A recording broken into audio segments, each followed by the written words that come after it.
ایک مرتبہ اپنے حال میں مست مجنو تن تنہا صحرا سے جا رہا تھا۔ ریت سے اس کا چہرہ اور بال اٹھے ہوئے تھے۔ اسے شدید پیاس لگی ہوئی تھی۔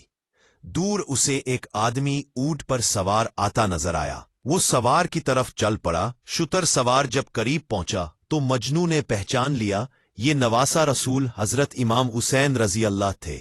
اسلام دعا کے بعد مجنو نے امام حسین رضی اللہ کے اونٹ کی مہار پکڑ لی اور ساتھ ساتھ چلنے لگا۔ حضرت امام حسین نے مجنو سے کہا، میں امیر معاویہ کے حق میں دستبردار ہو گیا ہوں اور حکومت ان کے حوالے کر دی جن کو سچتی ہے۔ مجنون لیلا کی محبت میں مست اونٹ کی مہار پکڑے چلا جا رہا تھا۔ جب مجنو نے امام حسین رضی اللہ کی بات سنی تو کہنے لگا کہ حضرت، میرے خیال میں تو حکومت لیلا کو سچتی ہے۔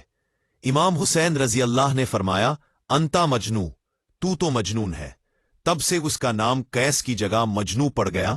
دیوانہ تھا، بے چارہ، اپنے بس میں نہیں تھا۔